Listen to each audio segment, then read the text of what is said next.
Tá aqui.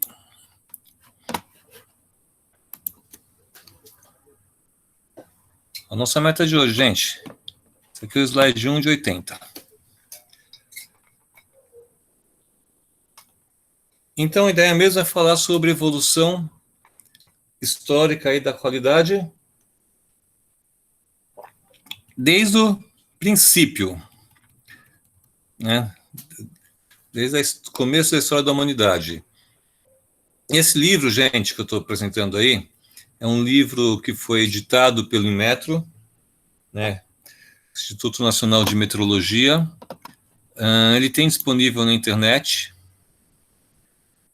Ele fala, né, mais sobre a qualidade, o movimento da qualidade no Brasil, mas ele tem uma introdução que fala bastante coisa, né, não só do Brasil.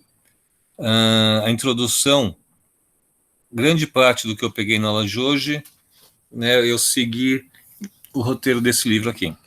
Tem algumas coisas a mais, mas se alguém quiser se aprofundar e ler um pouco mais e entender um pouco também a parte da qualidade no Brasil, é interessante.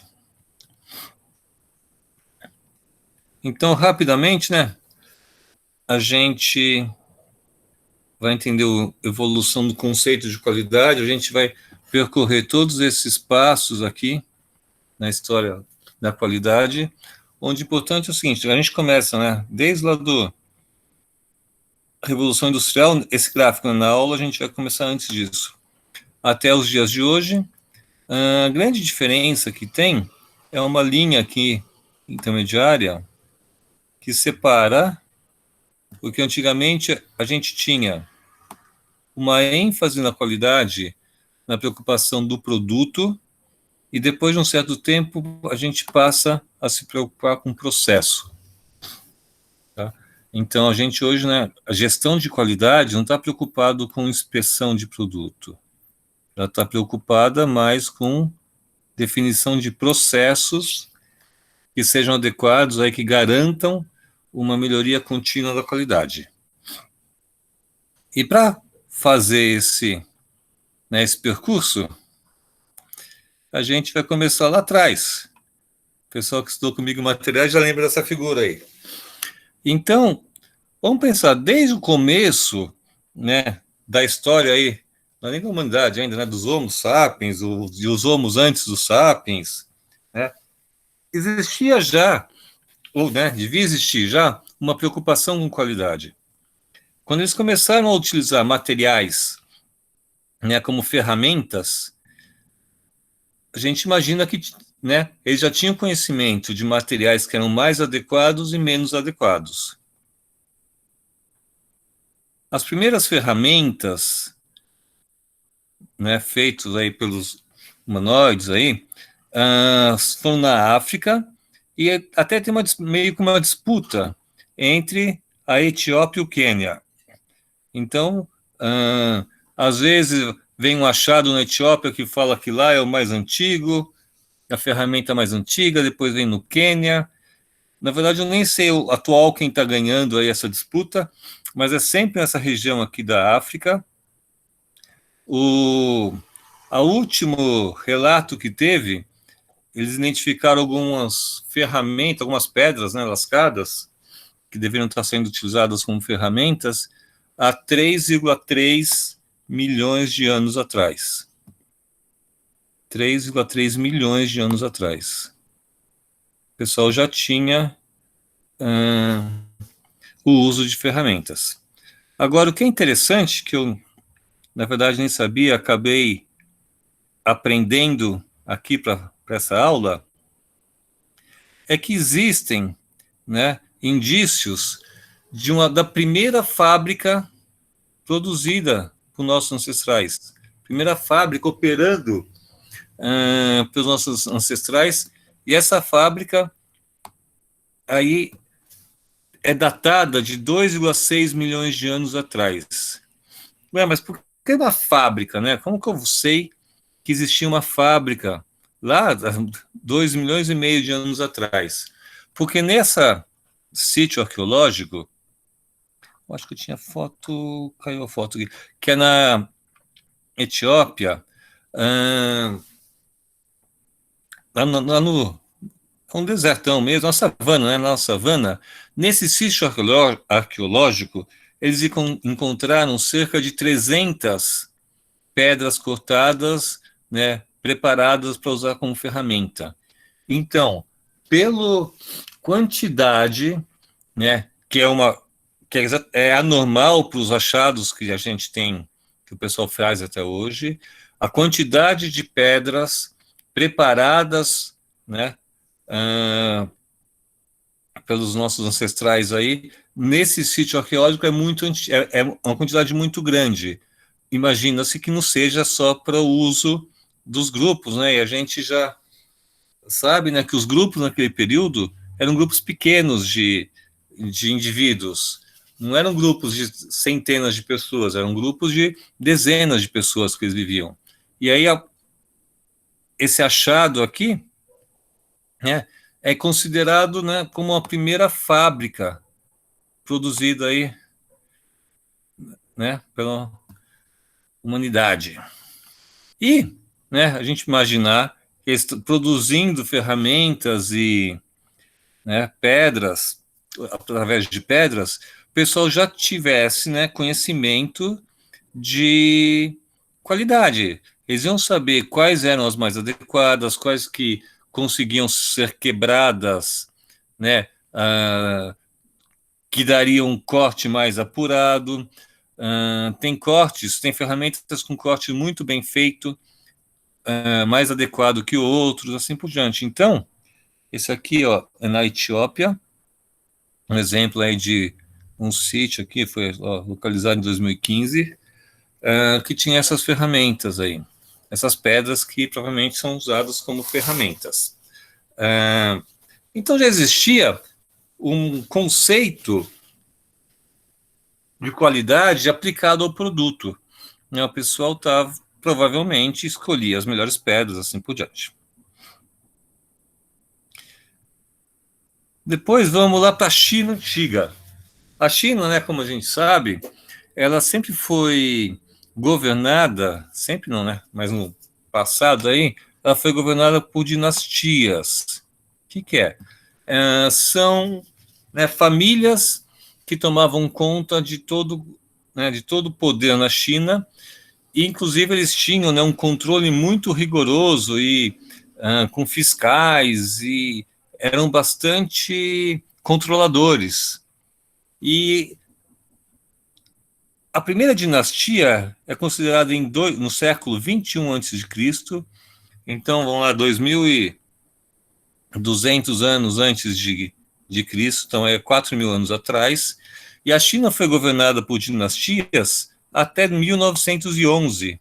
Não faz, quer dizer, faz pouco mais de 100 anos que a China deixou de ser governada por dinastias. Foi uma sequência de dinastias, elas são conhecidas pelo sobrenome aí da família, não sei se é sobrenome, mas exatamente. E uma coisa que era característico era isso aqui, um rígido controle da vida do país. Tudo passava pela dinastia, pela decisão da dinastia, parte política, militar, cultural, econômica. E a China é bastante conhecida pelo artesanato, pelos produtos que os chineses fabricavam lá muito tempo atrás, séculos antes de Cristo, com muita qualidade. São típicos porcelanas, seda, né, seda natural, pólvora, chá, papel, bússola.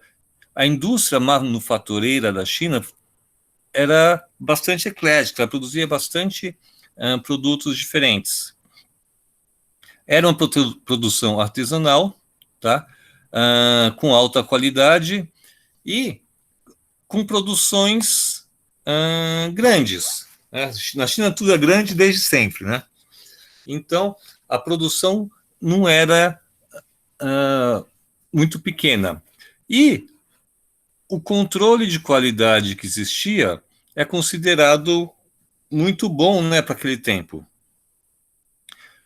Até onde se sabe, o controle de qualidade começou na dinastia Shang, tá? Que é uma dinastia que durou aí 5 séculos, ó, do século XVI até o século XI a.C.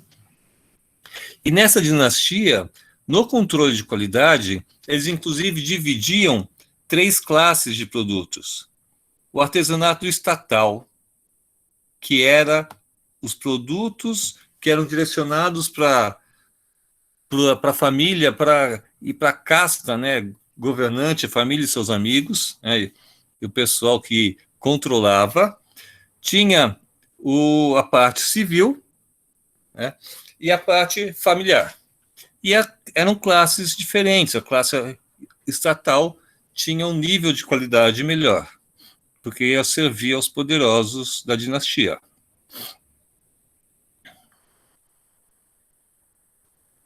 E o controle de qualidade na China foi sempre centralizado, né? Existia, o governo controlava isso.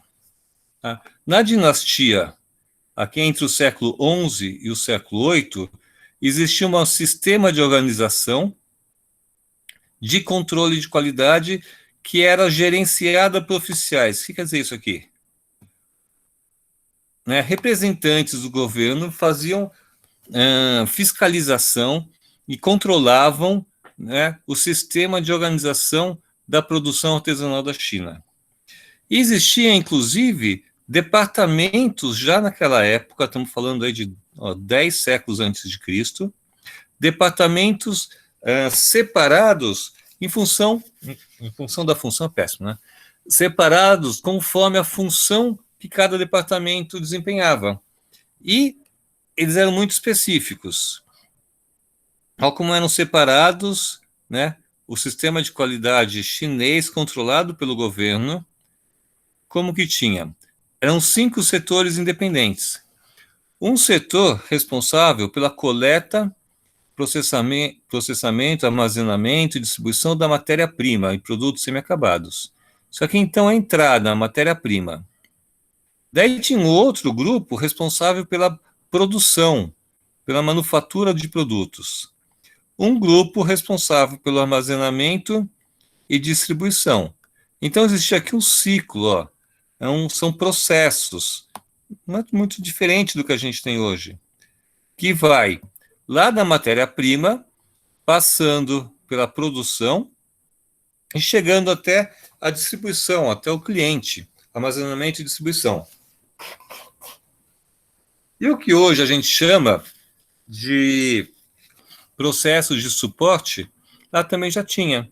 A gente tinha um grupo responsável pela inspeção dos produtos e realização de ensaios, um grupo responsável pela elaboração de normas de qualidade e produtividade.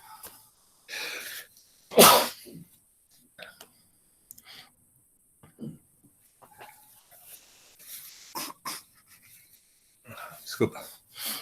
Então, esses 2 grupos aqui, da cor aqui que está muito igual.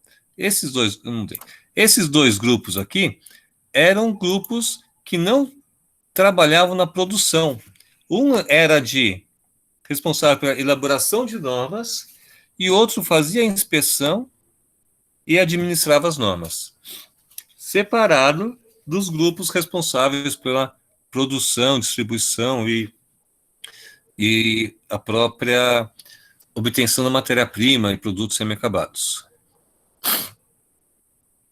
Alguns documentos lá do tempo dessas dinastias já especificavam o seguinte, ó: é proibido colocar à venda utensílios, carros, tecidos de algodão e de seda, cujas dimensões ou requisitos da qualidade não atendam às exigências da norma. Opa, então eu tenho norma, né?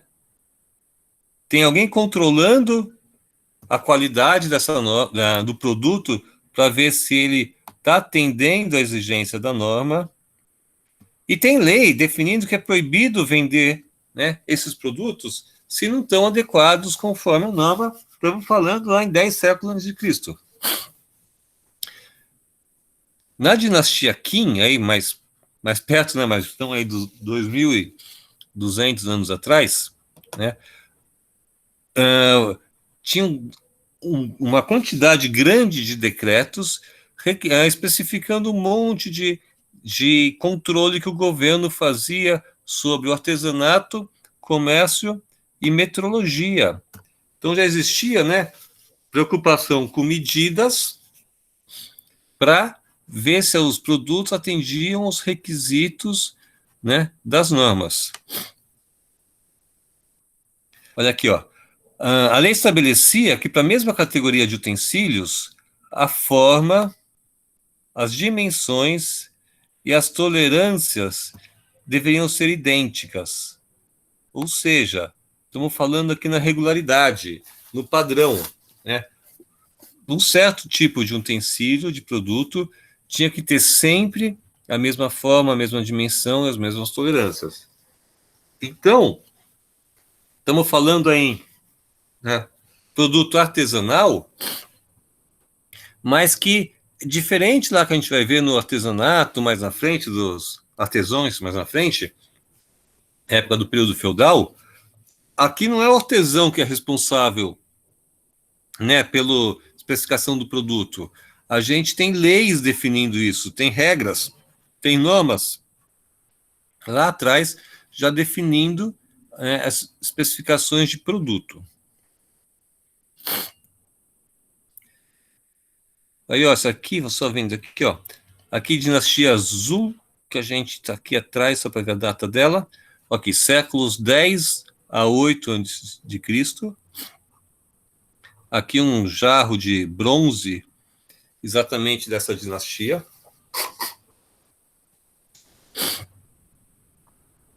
Algumas pinturas, né, gravuras, na verdade, daquela época.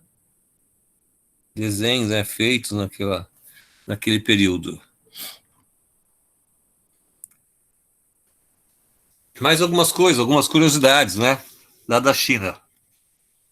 Aquelas leis estabeleciam também aqueles decretos, punição para oficiais e artesãos responsáveis pelos ladrilhos de cerâmica e ferramentas de aço e de madeira que fossem danificados durante a construção. As construções de muralhas, a construção civil lá da China. Tá. Então, os produtos de cerâmica, aço e madeira que fossem danificados pelos cubos de rodas quebrados na fabricação de carros, e pelos produtos pressionados encontrados fora de especificação, tudo isso gerava punição para o artesão que fazia o produto e para os oficiais que controlavam, né, esse sistema, essa produção. As construções das muralhas tinham uma garantia, que as muralhas que cercavam a cidade tinham garantia de 1 ano. Né? Olha só, é o pós-venda aí já. Qualquer produto, qualquer dessas construções que antes de 1 ano não tivesse problema, né? Quer dizer, se tivesse problema, os oficiais e artesãos teriam que refazer o produto sem ônus para o Estado, sem custo. Então, estão aí falando lá atrás já de um sistema de garantia da qualidade do produto.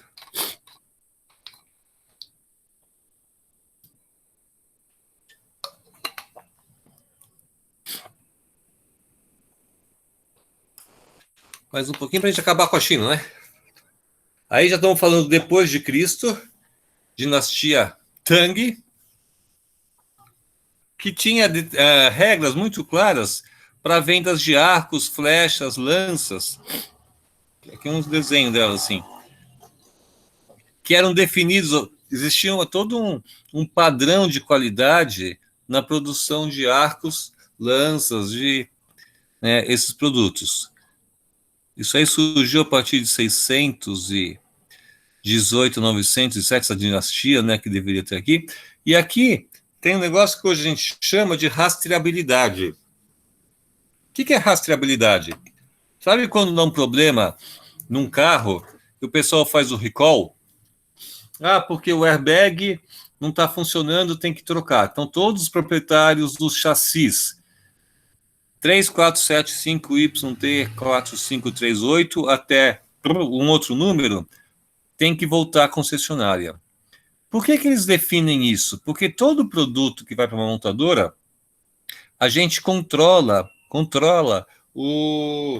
a produção, a data que foi produzido, o lote que foi produzido. Então, quando eles encontram um problema, eles conseguem identificar quais são os carros que têm que voltar para o concessionário para serem revisados. Então, quando aqui o pessoal produzia arcos, flechas, lanças, facas, eles tinham que colocar no produto o nome do trabalhador.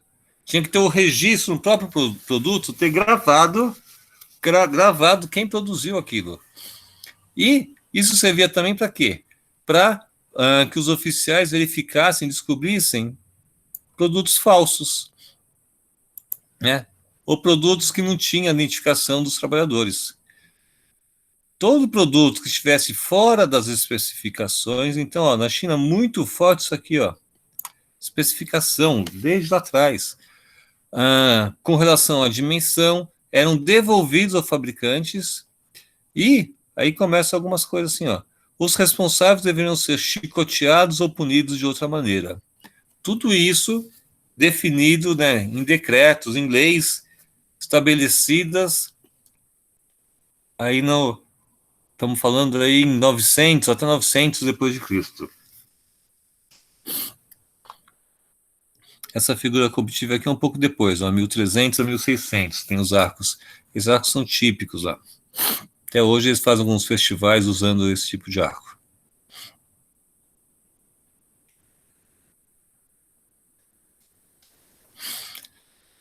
Mais uma coisa interessante na China, estamos falando aqui, ó, que tais dinastias aqui, foi montado um sistema para a criação de instrumentos padrão para medição.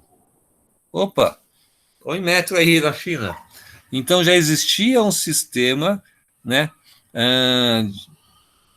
de instrumentos padrão para garantir que os produtos atendessem às especificações de dimensional, né, comprimento, volume e massa.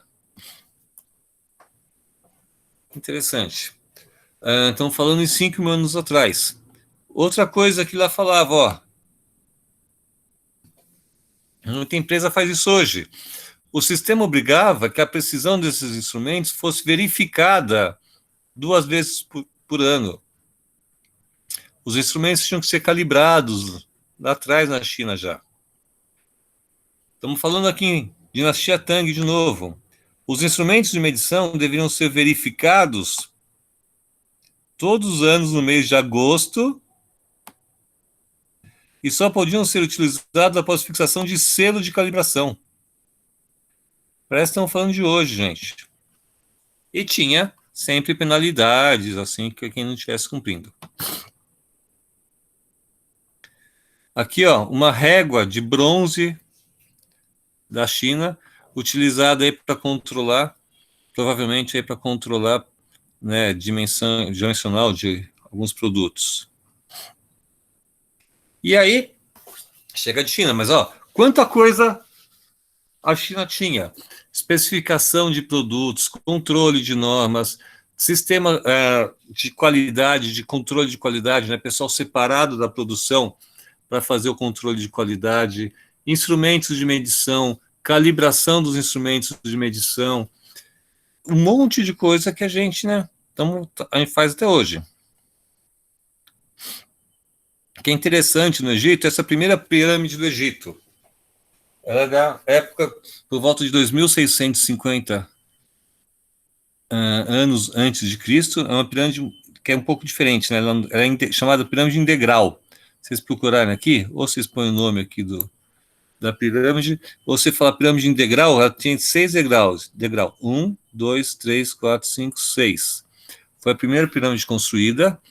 E o interessante daqui é o seguinte: tinha um arquiteto responsável pela construção dessa pirâmide, em Imhotep, agora não sei como pronuncia exatamente. Esse sujeito aí representado nessa escultura aí de bronze, ele foi o responsável pela construção daquela pirâmide. Por que é importante? Porque ele, né, definiu um projeto, ele projetou um sistema de normas, padronização aqui, para quê? Extração, corte e polimento das pedras. Naquela região não tinha pedra. Então, essas pedras eram preparadas a centenas de quilômetros lá de onde está essa pirâmide, eram todas cortadas com a precisão definida aqui pelas normas, elas eram numeradas, identificadas de acordo com o local de montagem. E chegou o caminhão do lixo. Fecha a janela aqui para esse melhor som.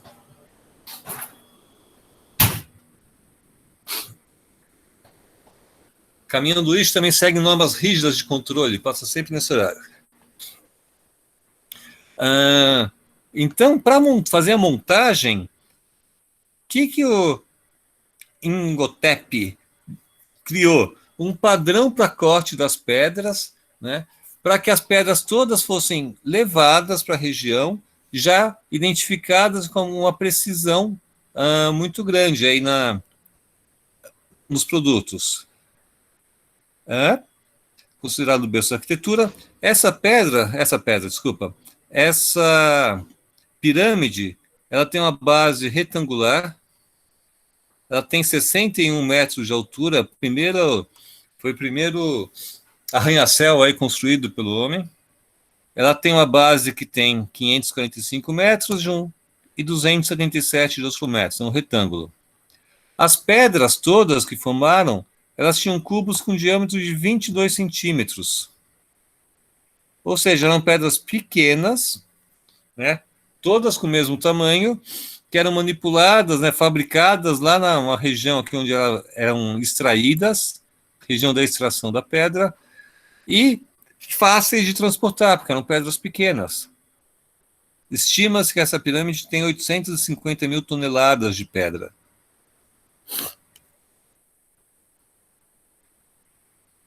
A pirâmide, né, mais famosa, a maior pirâmide do Egito, a pirâmide de Quéops, era 100 anos depois.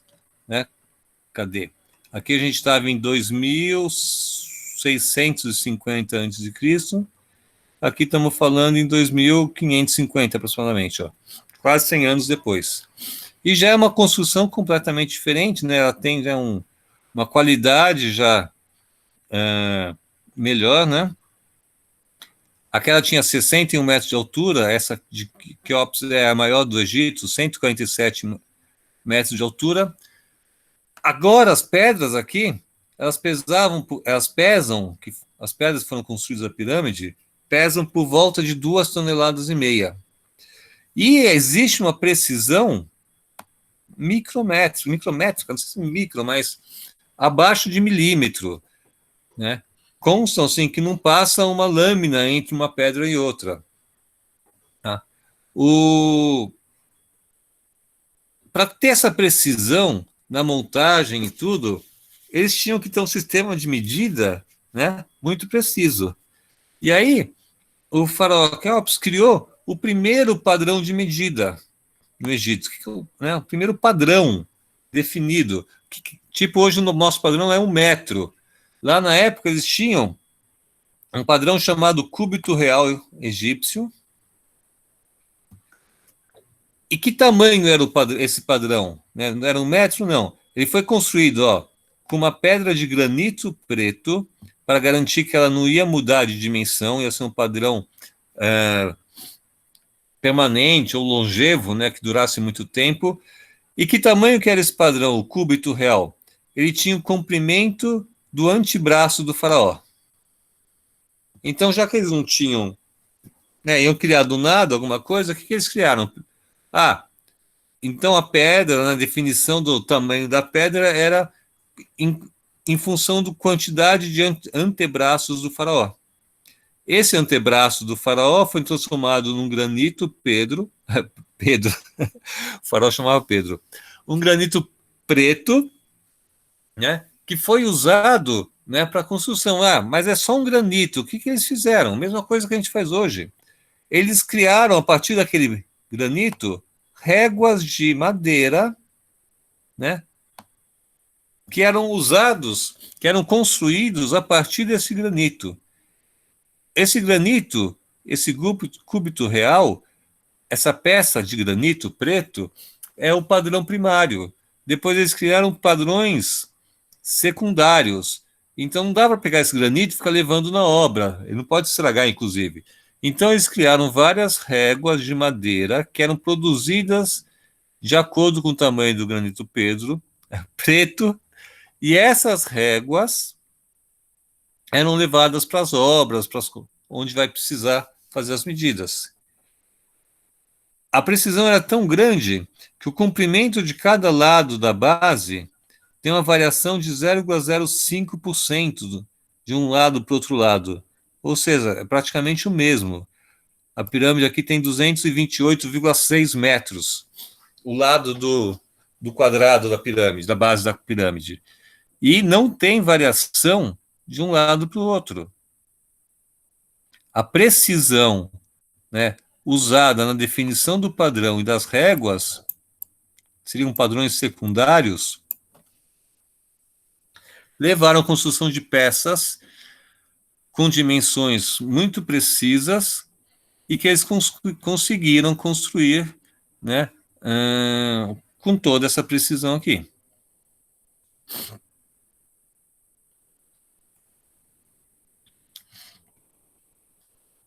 Aqui eu tinha falado, ó. A junção das faces é tão perfeita que é impossível colocar uma lâmina de faca entre dois blocos, aqueles blocos de 2,5 toneladas. Tá? A gente considera que isso aí é função, né? Essa precisão é função do dispositivo de medição, né? Então todos os blocos eram construídos uma dimensão igual e conhecimentos matemáticos dos egípcios, nós tínhamos que fazer, né? Fazer o projeto e tudo mais. E o que se considera hoje é o seguinte, que aquele padrão, a gente não adiantaria ter um padrões com precisões mais apertadas, aqueles padrões secundários, porque a precisão do corte não era maior do que aquela precisão daquele padrão. Quer dizer, o que eu estou falando? Que a precisão do padrão, né, ela é adequada à tecnologia do processo deles de produção das pedras. Não adianta eu ter um padrão com uma precisão micrométrica, né, falo em décimo de micron, se meu processo de fabricação não consegue construir, né, produtos com essa precisão. Então, eu tenho que ter padrões adequados ao meu processo de fabricação. E, né, sempre procedimentos, materiais, métodos, todos controlados.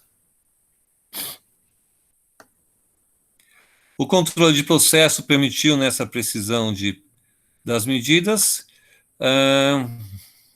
A ideia que eles têm é que com o sistema de medição que eles tinham, eles chegavam a precisão de centésimos de milímetros. De milímetro. Mas o que eu acabei de falar aqui não adiantava, né, fazer produtos mais precisos que isso, porque a produção da pedra não conseguia chegar, né, a níveis mais baixos do que isso aqui. Considera-se que o grande feito do Imhotep era o conceito de controle de um processo integrado. Quer dizer isso aqui? Ele acreditava que o controle do processo era parte integrante do próprio processo. Tá?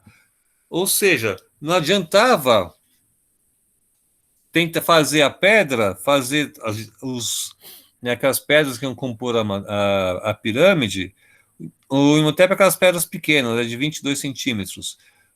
Não adiantava fazer as pedras e depois ficar fazendo, né, correção após a inspeção final. O que ele está considerando aqui? Eu tenho que ter o controle do processo. Eu tenho que ter o controle durante o processo de fabricação. Se eu controlar durante o processo de fabricação, eu vou ter peças bem feitas. Se eu não tiver um controle do processo de fabricação, eu vou produzir um monte de peças defeituosas, peças que não atendem a nossa especificação, e a gente vai ter que fazer o quê? Ou retrabalhar ou sucatear essas peças, ou fazer correções, ou reprovar essas peças. Então, a chave aqui é ter o controle durante o processo de fabricação. A gente vai voltar nesses conceitos mais na idades mais modernas. Estamos falando aqui, lembrando, estamos falando de nosso amigo aqui em 2650 antes de Cristo. A gente está em 2020, estamos falando aí em 4.600 anos atrás.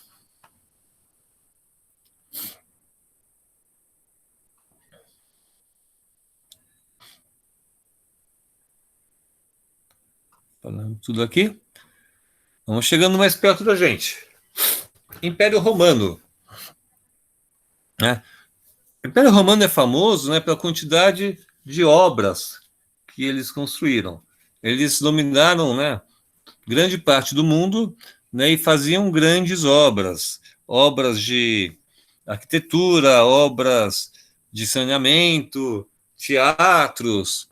Eles tinham uma grande produção civil, né, obra civil. E o que eles, né, para construir a quantidade enorme de obras que eles fizeram, obras de grande porte, eles precisavam do quê? Uma grande quantidade de mão de obra. Muita gente trabalhando, né, para fazer aquelas produções. E isso fez o quê? Eles usaram, né, utilizando um monte de gente trabalhando, eles desenvolveram métodos simplificados de construção para poder utilizar uma quantidade grande de mão de obra, que muitas vezes eram os escravos que eles pegavam, eram pessoas sem qualificação. Então não adiantava fazer um processo muito complicado, com a precisão, não sei, porque a mão de obra que eles estavam utilizando não era adequada. Então eles tinham uma mão de obra limitada, né, com relação à habilidade. Eles faziam um tipo de construção de tijolos com enchimento de concreto, e são produtos que não têm tanta precisão quanto os egípcios naquele corte de pedras de 2 toneladas, né, na pirâmide de Quéops, ou de pedras de 22 centímetros na pirâmide, que é a primeira pirâmide, a pirâmide de degraus. As construções do Império Romano não tinham tanta precisão desse tipo, principalmente pelo uso massivo aí de mão de obra. Só que acontecia, a aparência não era tão boa quanto a aparência de obras de pedra cortada. Então, o que eles faziam? Eles revestiam as paredes com mármore, placas de mármore. Então, os romanos, as obras do Império Romano, utilizavam muito placas de mármore para fazer o revestimento, já que a construção mesmo, né, a parte abaixo, né, do revestimento, não tinha uma qualidade muito boa. E aí, para produzir esses mármores, né, montar, fazer todo o revestimento, aí sim eu precisava, né, de uma mão de obra qualificada. Então, eles tinham uma mão de obra que eles, né, conseguiam lá no não qualificada, produziam o grosso das obras, e agora, para deixar o negócio, né, mais com acabamento melhor, mais bonito, aí sim eu fazia então o revestimento, que era para esconder a parte bruta da obra, e assim eu tinha pessoal qualificado. E aí eu tinha dois tipos de mão de obra. Uma mão de obra não qualificada e uma mão de obra para fazer o acabamento das construções, aí uma mão de obra qualificada.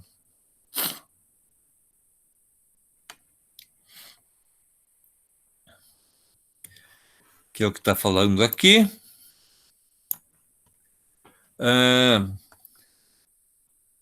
Que isso, né? O processo antigo lá dos egípcios era aquela abordagem de integrada, né? O processo controle de qualidade era integrado.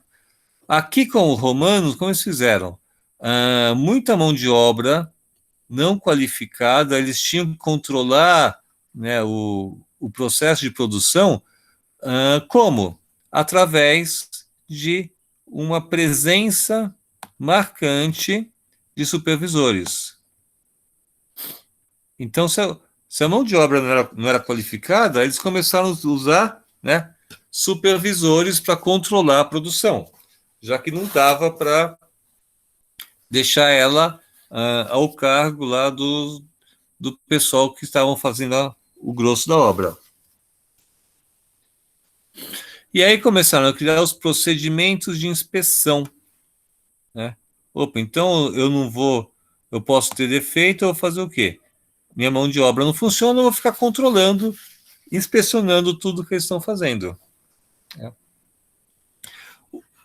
O que se considera é que esse tipo de sistema, que já deixou de ser no controle de processo integrado e passou a usar uma mão de obra não qualificada, com uma grande quantidade de supervisão, é em função de uma produção em grande escala em pouco tempo.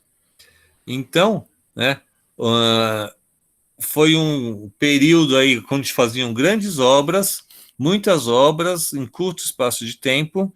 Então, eles não tinham, né, não dava para treinar todo mundo, fazer o negócio, né, mais caprichado, vamos falar assim, e faziam, então, né, esse controle diferenciado. Eu tinha dois tipos, dois níveis aí de como falar, operadores, de construtores, de mão de obra. Aí um exemplo, né, de construção da época de Roma, do Império Romano.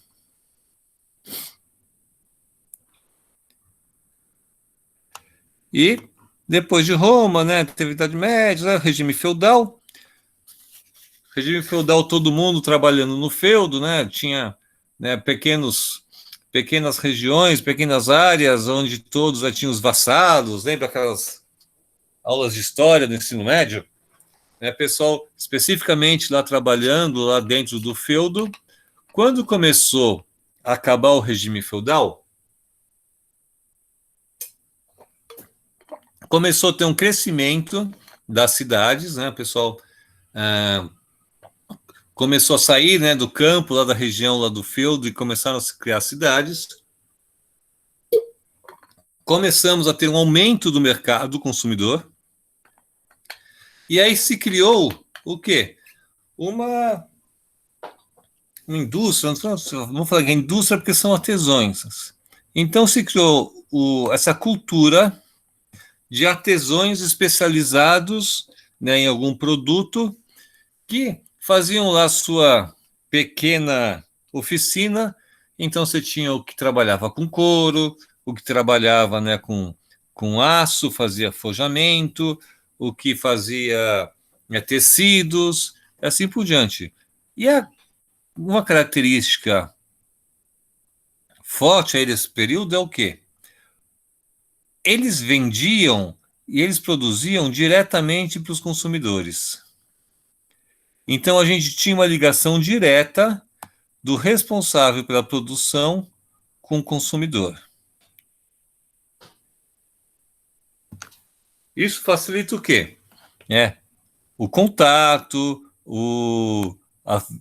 ele consegue saber melhor, né, a satisfação, se o produto está adequado, e assim por diante. Então, essa é uma grande característica desse período. O artesão era o responsável por tudo lá, né? Ele que fazia o ferreiro lá, ele que era o responsável pela produção, tá? Ele controlava todo o processo. Ele tinha um controle integrado também, porque ele dominava tudo. A produção era dele. Ele que fazia, ele que definia como que ele ia fazer. Os artesãos tinham, né, os seus como chama, aprendizes. O pessoal ficava lá com os artesãos anos lá aprendendo até se tornar um artesão para poder trabalhar independentemente. O, o mestre artesão ficava controlando, né, aqueles aprendizes que trabalhavam para ele, né, trabalhavam com ele lá, e ele controlava todo o processo. Ele era a cara da produção, né? Se o consumidor tivesse algum problema, tivesse alguma reclamação, ele ia falar com quem? Diretamente com o artesão. Isso fez o quê? Essa proximidade permitiu o quê? O artesão responsável pela produção, ele tinha um retorno imediato sobre o desempenho do produto dele. Então, se tinha que mexer alguma coisa, melhorar alguma coisa, se o cliente queria uma coisa um pouco diferente, a comunicação era direto entre o consumidor e o responsável da produção, o artesão.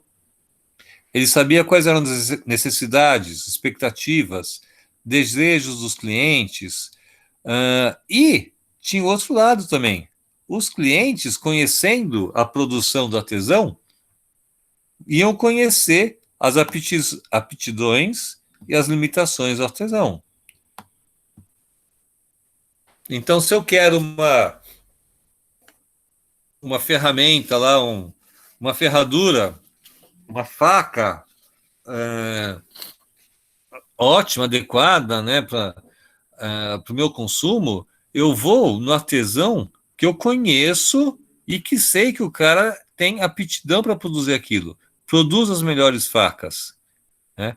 Então existiam também, né, essa ligação direta, o consumidor conseguir escolher o artesão. Não adiantava pedir para um lá que acabou de ser aprendiz, tá, né, começo da carreira, querer o melhor produto.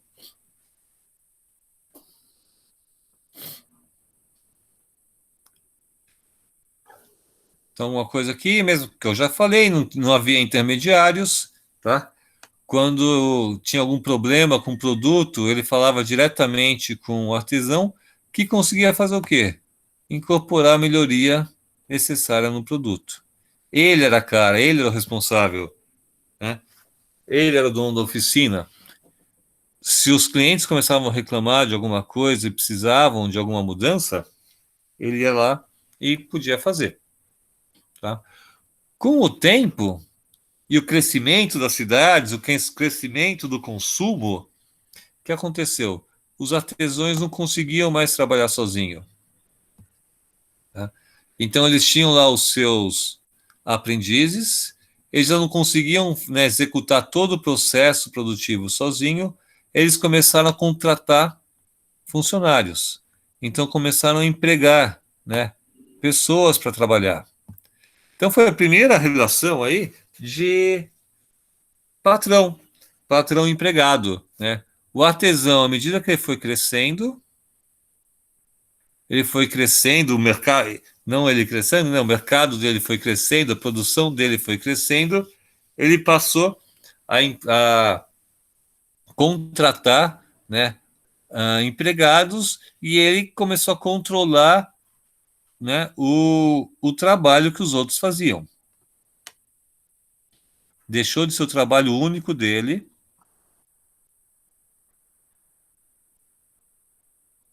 Em homenagem aos materiais, aos metais, um ferreiro.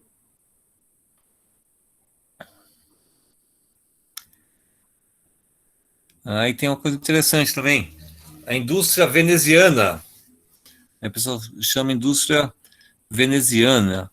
a indústria naval de Veneza. Estamos quase chegando aqui, né, gente, já. Século XV. Veneza, gente, tinha uma aptidão, assim, para comércio muito grande em função do porto, né? Ela estava numa posição estratégica, né? E o que aconteceu? Ela se tornou uma cidade, né, muito forte em comércio internacional, principalmente em função do comércio marítimo, né? A cidade está lá, né, direto com o mar, virou um polo mundial de comércio internacional, né, onde se concentravam lá em Veneza e era um porto aí de grande destaque aí no mundo. Existia seria um estaleiro hoje aqui, chamado Arsenal de Veneza. O que eles faziam lá? Eles fabricavam navios e reformavam navios. Tinha uma produção de navios muito forte e muito especializado lá em Veneza. Como existia um comércio muito grande lá, os navios iam para lá, eles começaram a reformar os navios antigos e também construir navios novos, né? No século XVI, o Arsenal de Veneza era considerado a maior planta industrial do mundo, fabricando, né, equipamentos para navios. Consta que chegou a empregar 2.000 trabalhadores, e eles tinham uma característica, por que estamos falando disso aqui, parecida com as modernas linhas de montagem. Como eles produziam muitos navios, uma quantidade grande de navios, eles fizeram uma linha de produção, uma linha de montagem, onde vários navios, né, eram construídos simultaneamente em pouco tempo. Então, há relatos aqui que uma galera, né, um tipo de navio, podia ser montada e totalmente armada e lançada ao mar em apenas 9 horas. Quer dizer, construir um navio em muito pouco tempo. Tipo, você chega lá, opa, vou comprar quero um navio. Chega às 8 da manhã, que hora você me entrega? Ah, pode passar aí às 8 da noite, aí você leva seu navio. Como eles conseguiram fazer esse processo e essa produção muito grande, tem que ter toda uma técnica, né, especificações bem definidas, um sistema de produção muito bem controlado.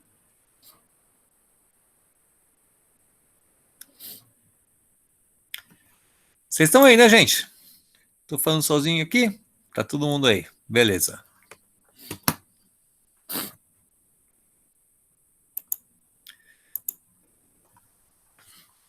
Então, mais algumas características dessa indústria veneziana.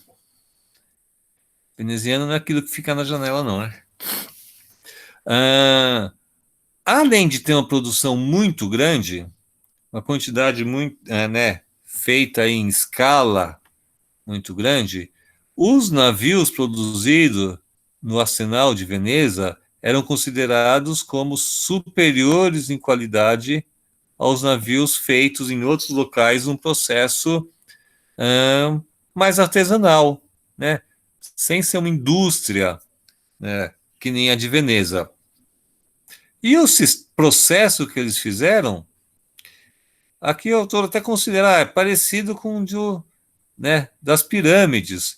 Ela basicamente tinha materiais uniformes, métodos e procedimentos definidos. Então, materiais uniformes. Não adiantava chegar lá e querer um navio muito diferente. Ah, eu quero com outro jeito, o meu tem que ter um outro desenho, né? A produção deles era em escala.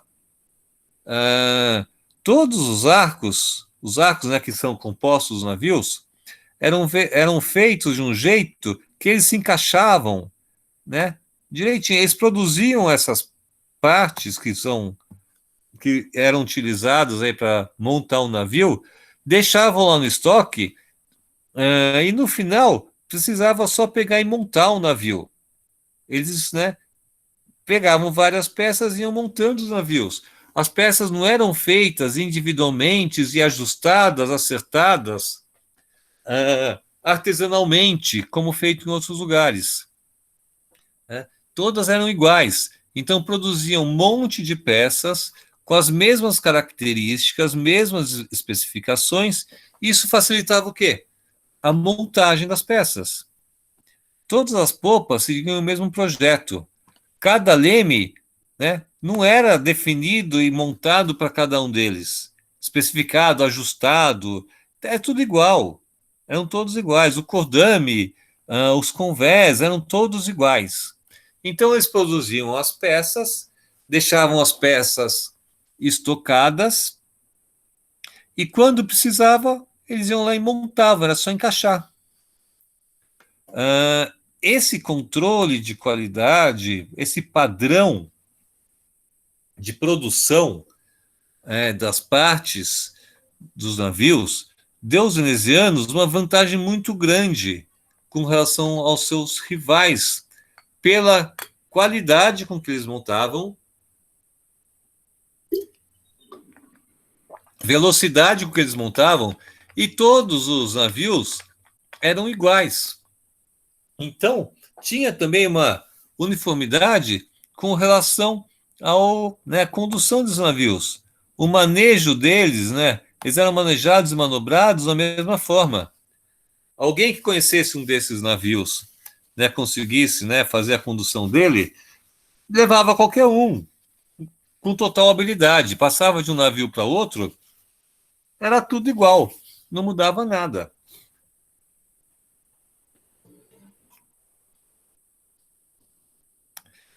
Esse é um quadro. Esse quadro foi. Ó, a gente estava falando do Arsenal, o Arsenal século XV.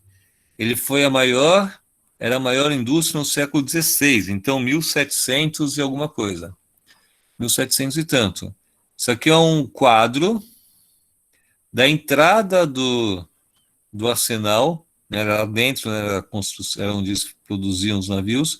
Esse quadro foi, né, pintado em 1732. É para a gente ter uma noção, né, de como que era lá um pouco assim, né, noção como que era o ambiente lá, né?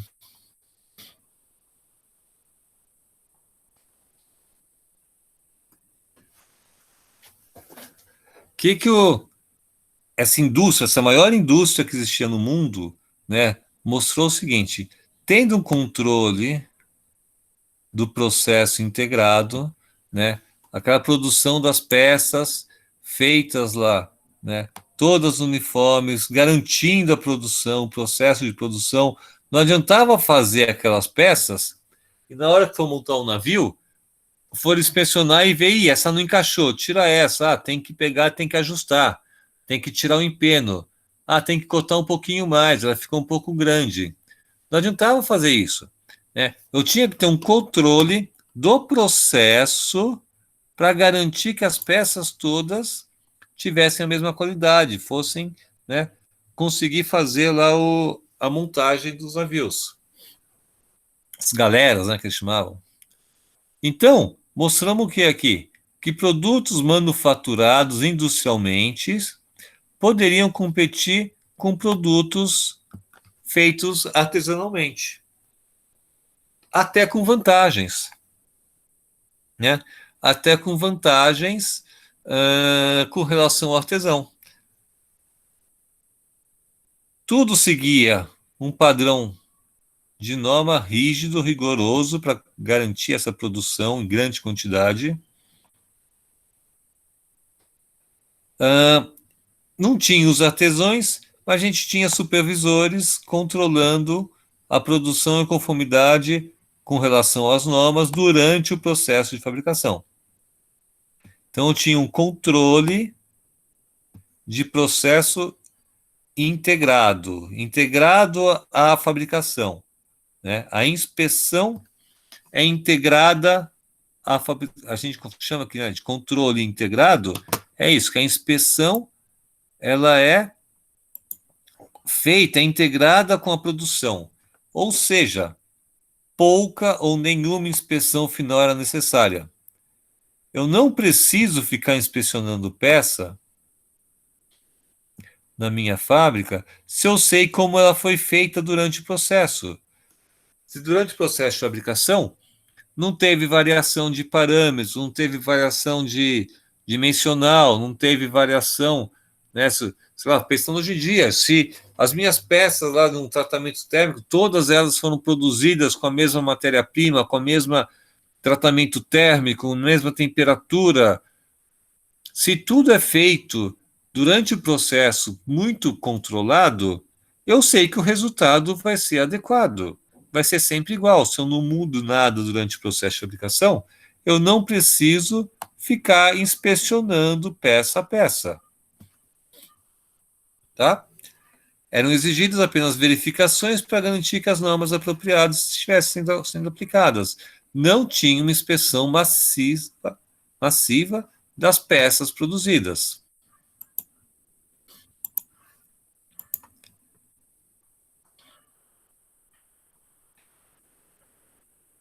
Aí é um quadro, aí é uma história, quem tiver interesse aí, foi uma batalha muito forte aí no braço aí, uma armada turca com a armada de Veneza. Essa batalha é chamada Batalha de Lepanto. Tem um viés aí religioso que né, falam que é uma batalha, né, entre os católicos contra os muçulmanos e né, apareceu lá, né, Nossa Senhora, não sei o que. Tem quem tiver interesse aí que quiser ler alguma coisa a respeito é sobre essa batalha de Lepanto.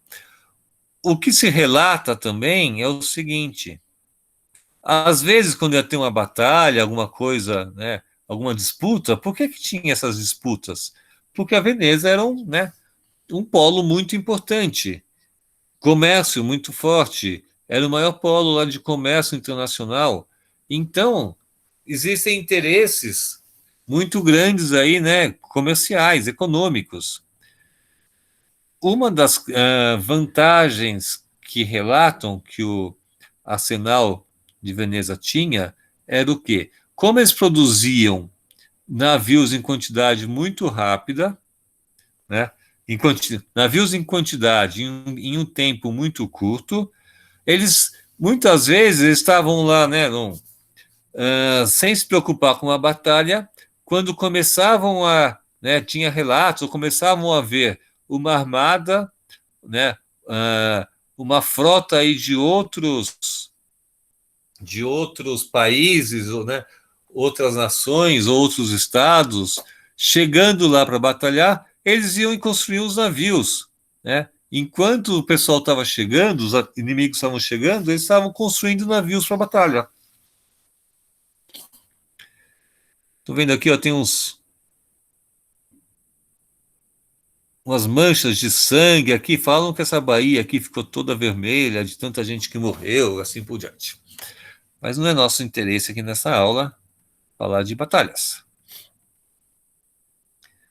Vamos avançar um pouquinho. Então, aí a gente estava falando no século XVI, né, 1700 e tanto, vamos para a Revolução Industrial. Século XVIII, já estamos em 1900 e alguma coisa.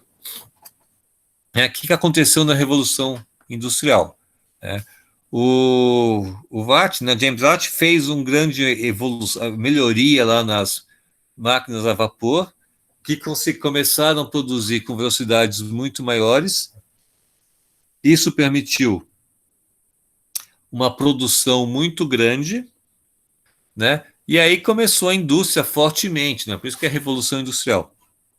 Aí foi o grande, né, despertar da indústria no mundo. em função da indústria de máquinas a vapor. Ah, então tinha na época lá, né, um grande aí, a quantidade, aumento de produção, e com a Revolução Industrial começou a ter uma mudança muito grande na administração das empresas. Como a produção era muito grande, o que começaram a fazer? Dividir o processo industrial, né? Criar departamentos especializados em cada processo, em cada função. Então, tinha o pessoal de marketing, tinha o pessoal de concepção do produto, tinha o pessoal de projeto, tinha o departamento lá de aquisição, de compras de matéria-prima, etc. Tinha o departamento de produção, especificamente, tinha pessoal de vendas. Essa separação, né, em vários processos diferentes aqui, né, são processo de marketing, produção, engenharia, né, o projeto, compras, vendas, né, começou fortemente aí na Revolução Industrial. Com grandes indústrias, né, coisa começou a ficar muito grande, grandes produções, uma quantidade muito grande de trabalhadores. O que aconteceu? Lembra lá que o artesão tinha uma proximidade muito grande com o consumidor? Aqui não, aqui aconteceu o contrário, afastou, né? O consumidor não sabia mais quem era o produtor, né? Não tinha mais a cara do artesão responsável pela oficina. Começou a ter um distanciamento muito grande entre produtor e consumidor. Quebrou aquela cadeia de comunicação diretamente do consumidor com o produtor, né? Quem produzia não sabia para quem ia consumir o produto. E quem comprava aquele produto não sabia quem produzia, né? Isso levou a quê? Opa! Primeiros problemas sérios com qualidade de produto. Eu estou produzindo alguma coisa, não sei como está, o que está acontecendo com ela, quem está usando, se está com problema, né, se tem que fazer alguma modificação, alguma melhoria, eu só continuo produzindo. Por outro lado, quem está comprando, faça o que agora com o produto? Não tinha código de defesa do consumidor, né? Quem que é a pessoa que está produzindo? Não sei. Veio lá da indústria, que tem um monte de gente. Opa, teve uma quebra aí. Essa quebra de comunicação levou a um problema com relação à qualidade de produto.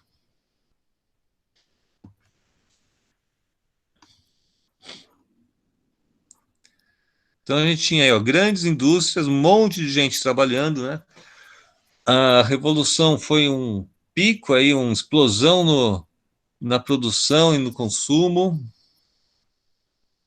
em função da eficiência aí das máquinas, né? A vapor. Uso de mão de obra, né? E um monte de mão de obra em grandes quantidades. E aí a indústria começou a utilizar os supervisores para controlar a atividade dos operadores, dos artesãos, dos funcionários, tá? Os artesãos não eram mais os donos do equipamento deles, não eram mais responsáveis pela matéria-prima, né? Eles tinham habilidade, mas agora eles passaram a ser funcionários, né? Então, os artesãos acabaram indo trabalhar nas indústrias, passaram a ser funcionários. Eles que eram patrões antigamente, né? Passaram a ser empregados, se preocupando exclusivamente na execução do serviço. Não era mais o responsável por toda a oficina, por todos os processos da oficina. Eu tenho que me preocupar só com especificamente, né, porque eu fui contratado aqui. Qual a minha função aí nessa empresa? Não era ele que escolhia a matéria-prima, tá? Era alguém que comprou e entrega para ele. O produto responsável pela qualidade do produto e da matéria-prima não era mais dele, né? Tinha um supervisor, tinha alguém lá que ia controlar. Só que aí começou a aumentar essa indústria. As fábricas começaram a crescer. A gente começou a parar, né? Não eram só artesãos mais que trabalhavam, pessoal mestres lá, capacitados, com grande competência, grande habilidade. O que a Revolução Industrial levou? Muita gente trabalhando, né? Aumento de produção muito grande. Opa, não tem mais mestre lá, tem operários não especializados, né? Os operários aí iam lá, cumpriam sua função, faziam só o seu trabalho, né? Que alguém determinava para ele, supervisor, né? Determinava para ele, gerência. Ele não tinha mais o poder do trabalho, ele não controlava o trabalho, não era dele. O conhecimento não era mais o artesão que controlava tudo, tá? Conhecimento era da empresa. A empresa tinha os procedimentos e os operários não especializados tinham que cumprir. E como que a gente sabia se eles estavam cumprindo? Né, existia um controle. Grande mudança aqui, pessoas que estão trabalhando, né, não são especializados no assunto, né? Aprende só a função e taca-lhe pau. Opa! Estamos já no século XX. Primeira Guerra Mundial. Primeira Guerra Mundial lá, 1917. 14, 17, né? Que aconteceu? Toda a guerra, aumento da demanda de material bélico, certo? Então, de repente, em função de um conflito armado, tivemos que produzir um monte de armas, né? Um monte de material bélico para abastecer, né, as tropas na Primeira Guerra Mundial. Então, o crescimento foi muito forte. O que aconteceu? Opa, e armas, né? Produto de segurança aí, produto que não pode fazer de qualquer jeito. Muitas pessoas trabalhando e criou-se na indústria bélica, não é o supervisor mais, né? Que só controla, que dava ordens, controlava e dava ordens, mas para atender a demanda de armamento, na Primeira Guerra Mundial, começo lá do século passado, século XX, criamos o inspetor. Opa! Quem que é o inspetor? Tá? Não é o supervisor responsável lá pela função da produção, que está controlando a mão de obra não qualificada, mas é alguém responsável pela qualidade do produto. Então, criou o quê? Um grupo que vai lá para inspecionar. Então, eu tenho pessoas, operários, que vão produzir e operários, né? São inspetores que vão inspecionar. A função deles não é produzir nada, é ficar vendo se quem produziu fez certo ou fez errado. Tá?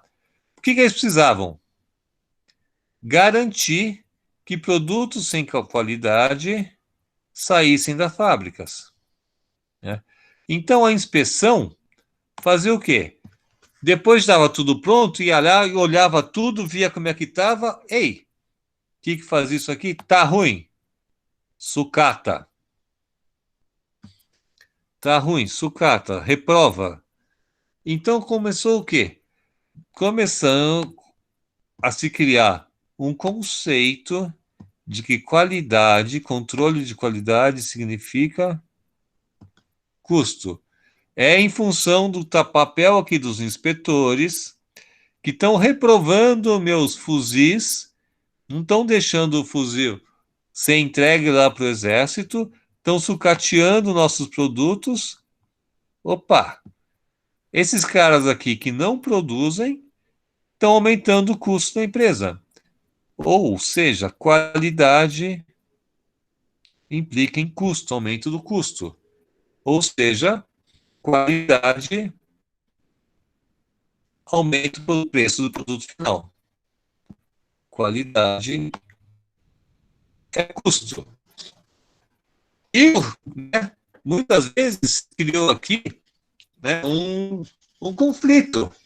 O conflito entre a produção que quer produzir e o inspetor que quer controlar e quer reprovar se estiver ruim. Né? Ou tem um papel de quem quer produzir o material para entregar e quem quer controlar e quem fica reprovando o material na fábrica.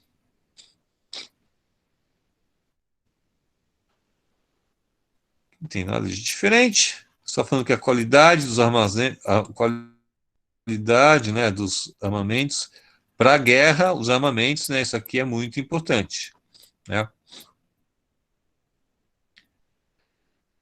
Já que, né, o grande comprador aí era o governo, então a gente tinha o quê?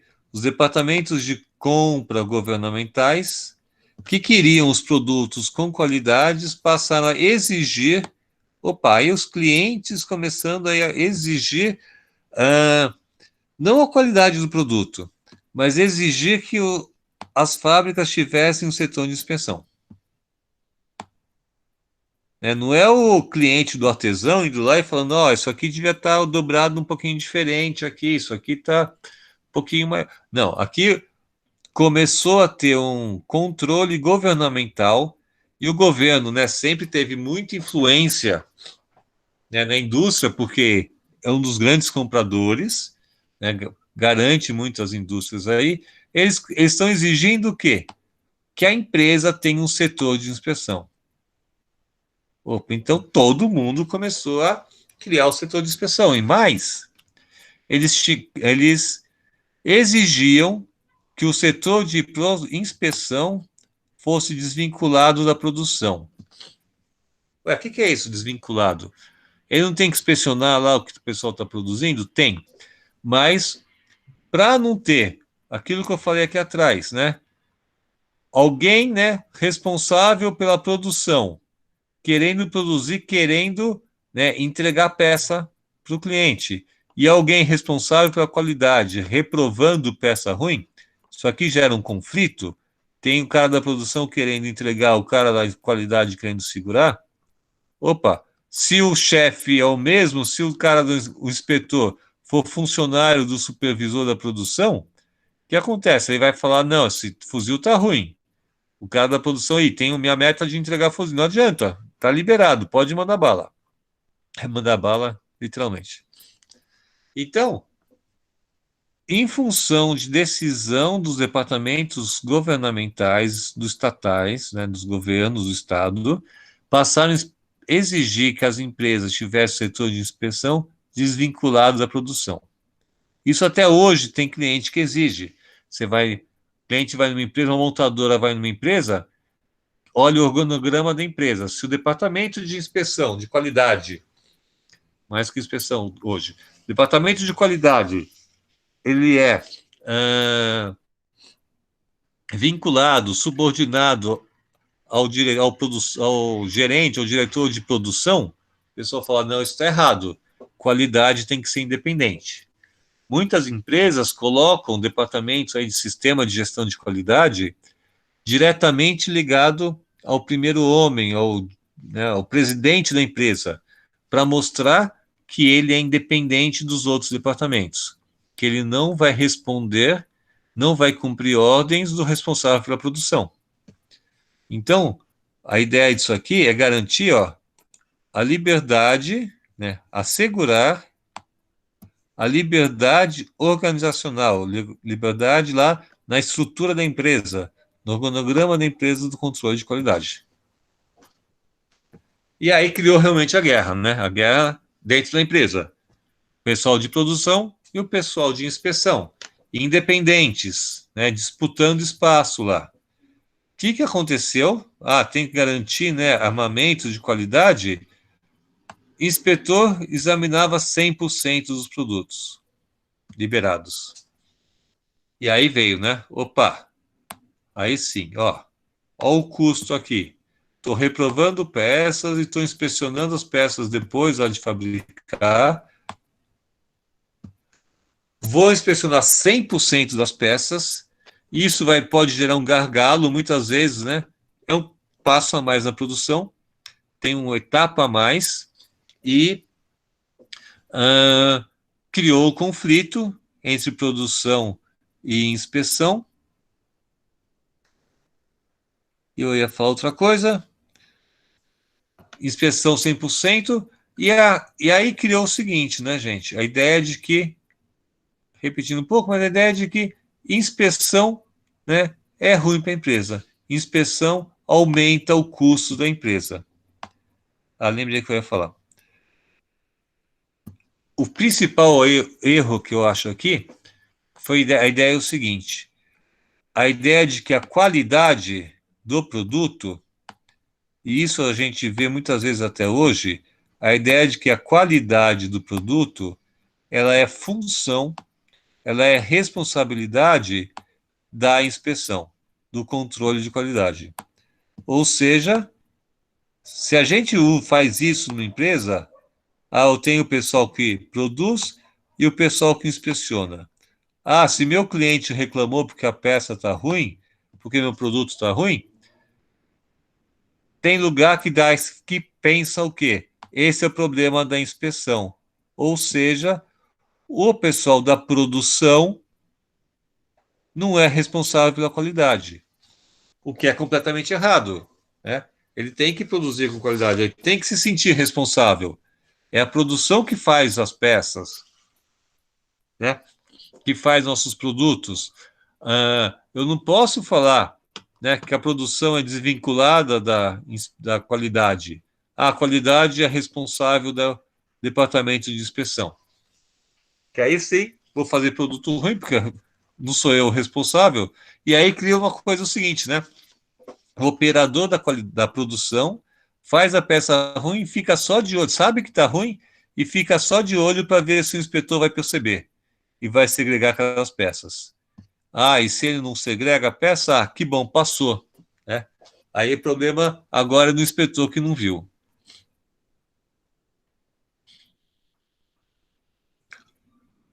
É uma foto, né, da Primeira Guerra Mundial, a guerra conhecida, a guerra de trincheiras, a Europa toda, né, cavaram trincheiras, o pessoal ficava lá nas trincheiras lá para garantir a posição estratégica. Isso a gente vê muito em filme, né? E aí, vamos começar a indústria automobilística. Só que eu vou fazer o seguinte, gente. Lembra que eu, semana passada, comentei com vocês que a gente tem que dar um intervalo de 15 minutos?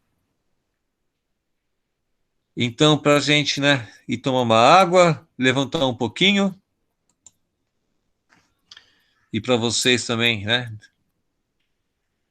terem uma folga de mim. São 8h48. Vamos dar 15 minutos de intervalo.